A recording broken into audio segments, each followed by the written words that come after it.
Hello and welcome to the premiere episode of Rough Cuts. In this show we're going to take a look at one movie in which multiple versions of that movie exist. And we're going to compare and contrast the weaknesses and strengths of each version of the film. This allows discussions of the way editing and structure can really change the way you watch a movie, to the point where it feels like you're watching an entirely different one. Right now we're going to take a look at Brian De Palma's 1992 psychological horror, debatable comedy Raising Cain. We're going to take a look at the theatrical cut, which came out in 1992, and a recut that was made in 2012, which was posted on IndieWire's Press Play blog. I'll go into the origin of that recut in just a minute, but first a quick rundown of the plot, which is easier said than done.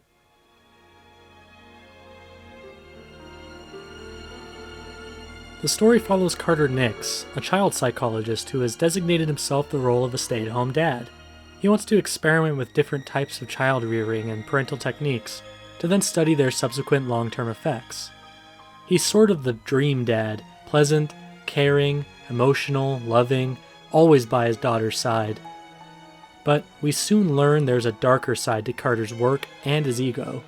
His true intention is to continue the research of his sadistic father, also a child psychologist, who experimented with abuse to study how a child's mind can fracture and create split personalities. Carter begins kidnapping children to deliver to his father for the greater good of scientific exploration. But, like I said, Carter's a nice guy. He has trouble doing such immoral deeds without feeling an overwhelming sensation of panic and guilt. That's when his evil twin brother, Cain, steps in. Whenever things get hairy, Cain is there to step in and take over. What are you doing here? I'm saving your ass, that's one. Now up to this point I've been avoiding spoilers, which is hard to do in this case considering the film is really built on constant surprises, fantasies, dreams, twists, and revealing too many details could really diminish the effects of that. But there's one other detail I wanted to mention that I feel is pretty vital to discuss in this sense, but just in case, spoiler warning. Now you might not find this too surprising, but Cain is not actually a physical person. He's actually a split personality of Carter that takes over whenever Carter is required to do evil deeds. Even if you look at the DVD and poster image, it actually illustrates this Jekyll and Hyde twist because it has a line drawing straight through John Lithgow's face. One side is in negative coloring showing that it's an opposite, but it's also an equal. It's two sides of the same coin. Plus, you gotta love that pun. When Jenny cheated on her husband, he didn't just leave. He split. Nerd! But if you think that's the biggest twist this movie has to offer, then you are seriously misjudging the magnitude of this insane fest. The rest, for better or for worse, is for you to find out. Hickory dickory dock. Cain has picked his lock. In this section, I'll try and accurately explain to the best of my ability the experience I had watching the theatrical cut of the film. I had seen it years ago, and revisiting it recently brought back many of the same thoughts, feelings, and reactions from when I first saw it. I think there are two major ways the film can be read. One, a satirical, self-aware, deceptive horror film that has its tongue firmly planted in its cheek. Don't follow me anymore. Don't follow me anymore. Stop that. Stop that. Stop it! Or two, a sloppy, over-the-top, unintentionally campy thriller that fails to inspire any genuine scares. The former is almost certainly De Palma's intention. First I was uncomfortable thinking, am I supposed to laugh, and is that a setup then for me to be frightened immediately after? That's exactly right. You just said it. They're totally vulnerable to you when they're laughing, and they think they're completely in control. That's when you really scare them. I guess that's the main issue I have with the movie, though. The goofier moments never really give way to genuine shock or horror. There certainly are a lot of surprises, but most of them are somewhat alienating and confusing. It's like the proper tone is never really established. I mean, it's obviously supposed to be broad and theatrical. I think Lithgow's performance in particular cues the audience to this. There's never really a convincing turn for me where the melodrama turns to shock or suspense, with the exception of a few good set pieces and a really creative finale. I can't help but compare it to Dressed to Kill or even Body Double, two earlier De Palma thrillers that, for me, found that perfect sweet spot of schlocky humor and masterful suspense. There are just a lot of really silly choices being made on the filmmaking side of things to keep me from taking anything seriously. which wouldn't be a bad thing if the film wasn't supposed to be a thriller. I know what you're going to do. It's a bad thing, and I'm gonna tell. Take, for example, the depiction of Cain. Get out of here! It's the most stereotypical image of a bad boy rebel you can think of. Sunglasses, leather jacket, smoking a cigarette. I keep expecting him to say, "Chill out, daddy-o," or some other outdated thing. And granted, this character isn't supposed to be realistic, but it's supposed to be Carter's projection of his suppressed anger, and it just doesn't feel convincing to me in combination of Lithgow's nice guy demeanor. I could believe him as a killer in Blowout, but there's just nothing intimidating about him here. Lithgow still shines in the dramatic moments, though. He really plays up the melodrama, but adds a dramatic weight and authenticity to everything that makes some of the more dialogue-heavy scenes really fascinating and memorable. Even for the oddball of a movie that I see it as, I still confess it to be very entertaining.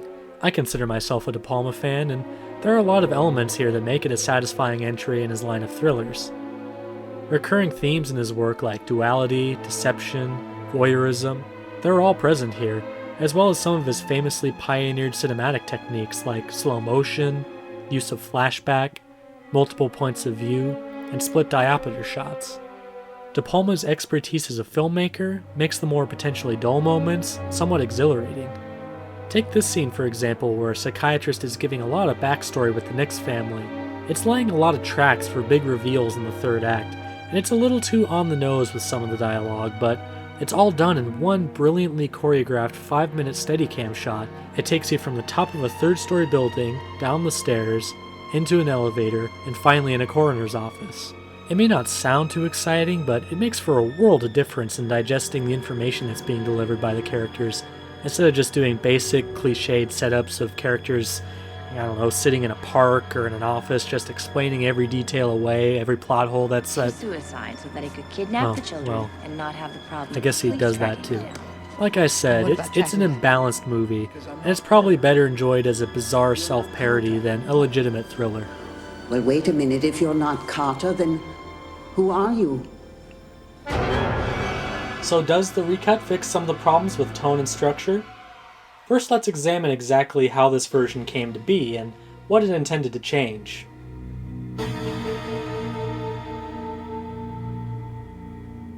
So the story goes that De Palma had set out to make Raising Cain his most twisted, warped, experimental thriller yet. On the DVD production notes, he's quoted as saying, "I threw everything I could think of in terms of the unexpected and complete reversals in storytelling to a level that I've never really attempted before." Coming off of his big-budget studio flop, The Bonfire of the Vanities, this was supposed to be a welcome return to his familiar roots and replicate that balance of comedy and horror that he was experimenting with in his past thrillers. When time came to test screen the film, the feedback was less than spectacular. The original plan was to market the film as a romantic thriller, which more on that romantic bit in just a sec, but after some heckling reactions inspired some major editing changes, the film was resold as a dark comedy. On January 31st, 2012, editor and writer Pete Gelderblom decided to recut Raising Cain to try and reflect that romantic thriller structure that the film was originally intended to be. This was done as a feature on IndieWire's Press Play blog and is accompanied by an excellent video essay covering the changes made to the film and his quest to unlock the classic De Palma thriller hidden inside this botched post-production. One of the biggest challenges faced by Gelderblom is that he had no access to raw footage or any deleted scenes. All he had to work with was the bare-bones DVD released by Universal in 1998. So could a simple rearrangement of scenes really change the experience all that much? Let's find out. Right off the bat, we have a different kind of experience awaiting us beyond the credits. Instead of beginning the movie at the park with Carter and his daughter, which leads immediately into him drugging a mother and kidnapping her child, we open here from Carter's wife Jenny's point of view, entering a gift shop. I failed to explain Jenny's parallel plotline in my initial story rundown because, honestly, it only serves as a distraction in the theatrical cut. Basically, Jenny runs into an ex-lover at this gift shop, and for about 20 minutes the film takes on a different life as an emotional, soap opera-esque love story. Keep in mind in the theatrical cut, scenes like this... After the funeral, I was a block of ice. I couldn't bear to feel. are coming right after scenes like this. What's that smell? Before, when I was watching these scenes, all I could think of was, why are we wasting our time with this? When are we going to get back to Carter and Cain? That's where the meat of the story is. The recut, wisely and very effectively, moves these scenes with Jenny and her lover to the front of the film, no longer making it feel like a distraction. We learn about Jenny's fears, regrets, desires, fantasies, all before we know anything about Cain, or even Carter for that matter, so we're none the wiser of what he's capable of. The recut structure is very closely mirrored to Psycho and the Janet Leigh effect. If you've seen Psycho, then you probably know what I mean by the Janet Leigh effect, but basically what it means is that the audience is led to believe for a good portion of the movie their protagonist is one character, then an abrupt moment interjects and the story suddenly shifts gears to another character, making it all the more shocking considering we were just really getting invested in that one person's story. The film has many similarities to Psycho, but in classic De Palma fashion, there are some pretty clever twists to make the content all his own. The restructuring of the opening also makes Carter's character much more mysterious. Compare how we see Carter act in the first 10 minutes of the theatrical version. I don't need you. I don't need you. With how we get to know him in the recut. We don't pick them, sweetie. We just look at them. She's a little restless, honey. I'm going to take her outside. Oh, I'll take her. No. You finish up. We'll be fine. We're going to go look at the flowers. We see him as a loving, affectionate father and husband, only hearing glimpses through conversation of some strange behavior. Yesterday, out of the blue, he started to make love to me. And then stopped when Amy started to cry. Well, just because he was worried He about wasn't Amy. worried about Amy because he didn't even go to her room. He went downstairs, got into his car, and then drove off. That doesn't make any sense. But so far, in our eyes, he seems completely fine, which makes this moment all the more genuinely shocking and surprising.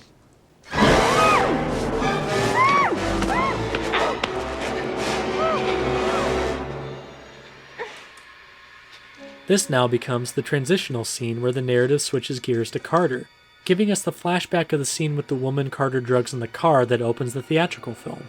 That leads us to Cain's visit with his father, and then Carter discovering his wife's affair. Then we're back in the present, ready to progress with the story.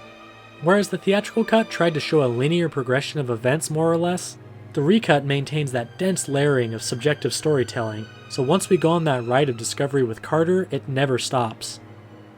So all these changes occur in the first 45 minutes or so, and beyond that the movie remains completely untouched from what I can tell.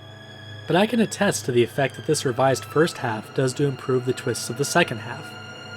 And in all fairness, editing can only do so much to save a movie, as there are still moments that don't really work for me. Oh my god. But instead of constant confusion, I was more engaged in this admittedly convoluted story, even though the actual content of the movie is completely unchanged. You're nothing but a cheap hoodlum. I am what you made me, Dad. A common criticism of De Palma's work over the years is that he favors form over content, or style over substance, if you will. He fires back at these critics by saying form is content. I think his quote in an interview with Marsha Pally really sums up his critical divide. The content of my films is a secondary issue. I don't start with an idea of content, I start with a visual image. This is where his strength as a filmmaker lies in making unforgettable set pieces within his films, but also why his plots tend to become convoluted to try and connect all these isolated, great scenes. I think depending on which type of film-going experience you prefer will determine whether or not you'll like Raising Cain. A good basis of judgment is if you've already seen and enjoyed De Palma's other stylish thrillers. I fall somewhere in the middle with this one. There's a lot I enjoy about Raising Cain, but for me the campiness of it never really gives way to genuine suspense, and although I do praise the changes made by Gelderblom's recut, there's still some element of it that just doesn't really work for me, especially with the twists in the second half that to me just kind of seem like easy solutions to conflicts set up earlier just to kind of reach you to that next point, that next big set piece.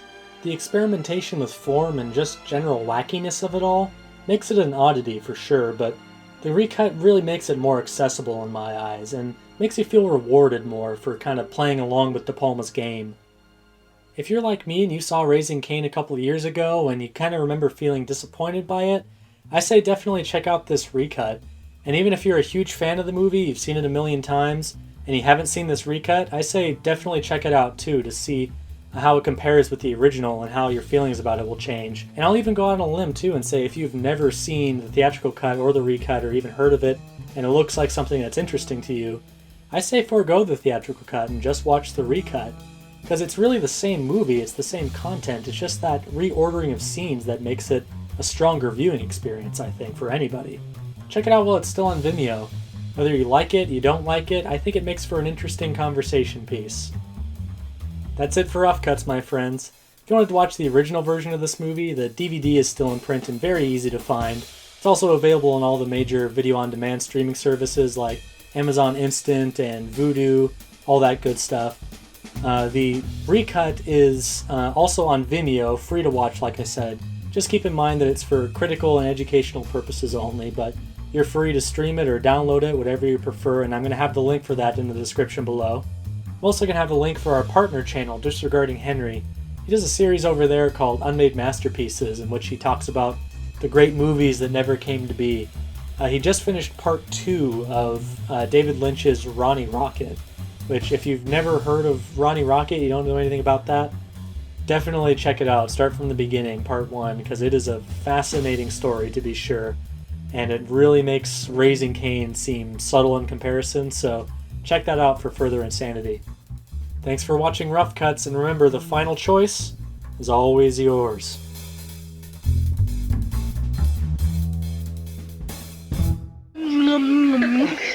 I'm hungry.